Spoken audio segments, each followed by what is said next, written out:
हो गई पीर पर्वत सी, अब तो ये पिघलनी चाहिए।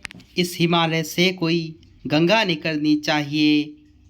मेरे सीने में न सही तो तेरे सीने में ही सही, हो आग कहीं पर ये आग जलनी चाहिए, ये आग जलनी चाहिए। जी हाँ दोस्तों, अगर आप राजस्थान या स्टेट लेवल के किसी भी कॉम्पिटिशन एग्ज़ाम की तैयारी कर रहे हैं, चाहे वह BSTC की परीक्षा हो, चाहे वह रीट की परीक्षा हो, चाहे सेकेंड ग्रेड की हो, चाहे फर्स्ट ग्रेड की हो, चाहे वह पटवारी की परीक्षा हो, चाहे SI की परीक्षा हो, सभी कक्षाओं में हिंदी ग्रामर का यह टॉपिक जो मुहावरे है वह समान रूप से उपयोगी है।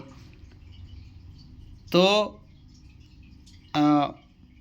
आप अपनी तैयारी को मजबूत करने के लिए इस चैनल से जुड़ सकते हैं। ये जो पुस्तक है वो NCERT की पुस्तक है, यानी कि आप पिछली जो भर्ती की जो परीक्षाएं हैं, जो पूर्व एग्ज़ाम पेपर्स है, उसको आप उठा करके देख लीजिए। ये जो बुक है हिंदी व्याकरण रचना प्रबोध की जो बुक है NCERT 9 से 12 की, इससे प्रश्न जो है वो हूबहू एग्ज़ाम में पूछे गए। यहाँ तक कि रीट जैसा एग्ज़ाम है तो जो एग्जाम्पल्स है उसको भी चेंज नहीं किया गया है।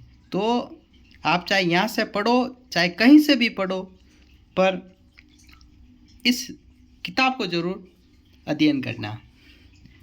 अगर आप इस चैनल पर नए हैं तो सब्सक्राइब कर दीजिए और अपने जो दोस्त हैं उन दोस्तों के साथ शेयर भी कर दीजिए। हमने 20 पढ़ दिए थे, आज हम 21वें की चर्चा करेंगे। देखिए 21वां जो कह रहा है वो है आँच न आने देना। क्या है? आँच न आने देना। आँच न आने देना मुहावरे का क्या अर्थ है? जरा भी कष्ट न आने देना, यानी किसी वो कहते हैं ना, आँच नहीं आने देना, यानी किसी पर भी कष्ट नहीं आने देना। ठीक है। अगला जो है वो है आँखों में खून उतरना। कहते हैं उसकी आँखों में खून उतर रहा है, इसका मतलब क्या होता है? अत्यधिक क्रोध करना। अब मुहावरे ये चीज़ ऐसी है जो याद करने की चीज़ है, समझाने लायक इसमें इतना नहीं है, इसको याद करना पड़ेगा। आँखों में धूल झोंकना, धोखा दे, ये तो नॉर्मल है। कई बार कहते हैं ना वो उसकी आँखों में धूल झोंक रहा है, यानी वो उसको धोखा दे रहा है। आँखों का तारा होना, मोहन अपने पिताजी की आँखों का तारा है। कई बार आपने सब सुने होंगे। तो आँखों का तारा होने का जो अर्थ होता है वो है अत्यंत प्यारा होना। ठीक है। और आगे है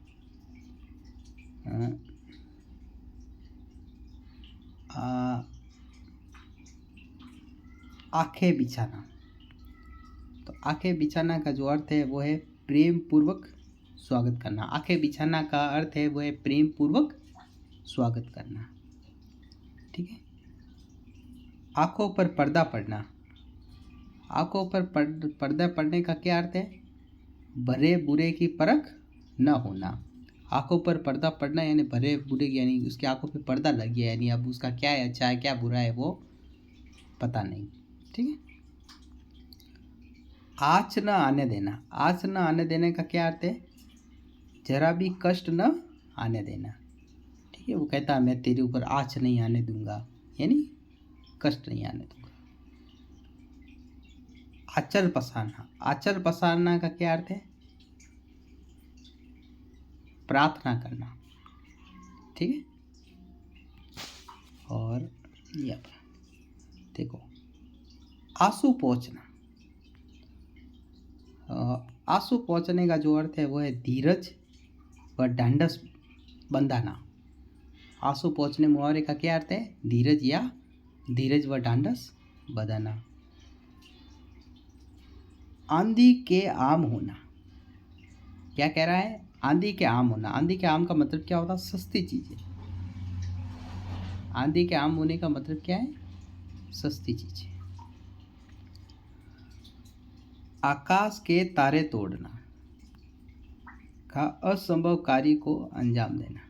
बोलते हैं मैं तेरे लिए चांद तारे तोड़ लाऊंगा, है ना। हालांकि चांद तारे तो टूटते तो नहीं है, पर कोई असंभव कार्य को वो संभव जरूर कर देता है। ठीक है। अगला है आईने में मुंह देखना। आईने में मुंह देखने का मतलब होता है अपनी योग्यता की जांच कर लेना। यानी आईने में मुंह देखना, यानी वो कह रहे हैं, कई बार मारवाड़ी सुना होना है कि मुंह देखा है अपना, जा अपना मुंह देख के आ कांच में। कई बार आपने ऐसा सुना होगा। ये प्रचलित शब्द है। देखो, मुहावरे प्रचलित शब्द है जो हम अपने जीवन में उपयोग में लेते हैं।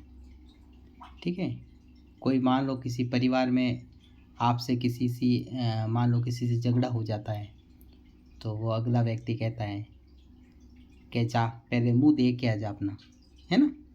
कई बार आपने सुना होगा। कहने का मतलब अपनी योग्यता की जांच कर, यानी पहले तू है क्या वो पता कर, है ना, ये होती है। ठीक है, आग बबूल होना ये तो नॉर्मल है, अत्यधिक क्रोध करना ये तो कई बार आपने सुना है। आग में घी डालना, ठीक है, आग में घी डालना कह रहे हैं, यानी क्रोध, अगर मान लो दो व्यक्ति अगर मान लो आपस में लड़ाई कर रहे हैं तो बीच में चले जाना, तो वही होती है आग में घी डालना। यानी क्रोध बढ़ा हुआ है, इसको और क्रोध को बढ़ाने का कार्य करना, क्रोध और बढ़ाना, छोड़ाना नहीं बल्कि उल्टा कोई बात पे और उनसे बहस करना, तो वो होता है। ठीक है, अगला देखिए आप। आग में घी डालना हो गया।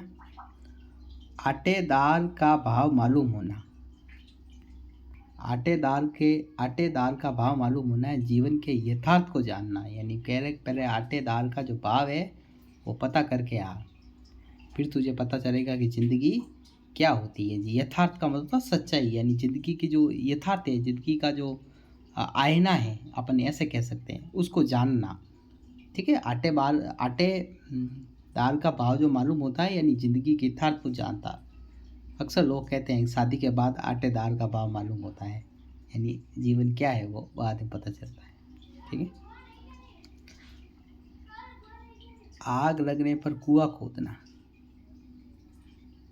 ठीक है, आग लगने पर कुआं खोदना यानी मुसीबत के समय उपाय खोजना।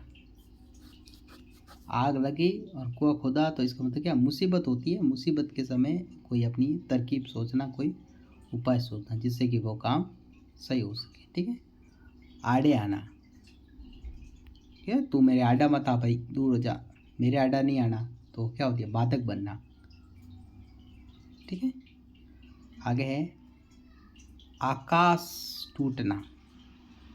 आकाश टूटना, तो आकाश टूटने का जो अर्थ होता है वो होता है अचानक बड़ी विपत्ति आना।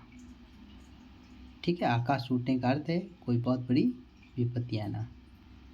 फिर आपे से बाहर आना होना, आपे से बाहर होना, आपे से बाहर होने का जो अर्थ है वो है वश में न रह पाना। यानी कोई क्या, तू तेरे आपे में रहे, कोई व्यक्ति अगर आपे से बाहर हो जाता है तो वश में न रह पाना। ठीक है, तो आज हमने 20 मुहावरे पढ़े, कल 20 और पढ़ेंगे, ऐसे करके हम मुहावरे को पूरा करते जाएंगे। कक्षा को बहुत ज़्यादा लंबी मैं नहीं करूँगा, क्योंकि हमेशा के जितने मुहावरे यहाँ पर करवाए जाते हैं 20-20 मुहावरे, उस 20 मुहावरों को अगर आप 20-20 मुहावरे पढ़ेंगे तो निश्चित रूप से जब ये मुहावरे पूरे हो जाएगा तो ऐसा लगेगा कि याद हो रहे हैं। पूरे एक साथ अगर आप पढ़ने लग गए तो फिर आपको याद होने में कठिनाई रहेगी। इसलिए 20-20 जो मुहावरे हैं मैंने बताया था कि अगर आपको पर्यायवाची, विलोम, पारिभाषिक शब्दावलियाँ, अगर ये शब्द शुद्धि है, अगर ये याद करनी है तो उनको अभी एक साथ मत पढ़िए। जैसे पर्यायवाची है तो जो पूर्व एग्जाम में जो आए हुए उनको देख लीजिए। ठीक है, विलोम शब्द है पूर्व एग्जाम में आए हुए को देख लीजिए, इस किताब में से है वो देख लीजिए।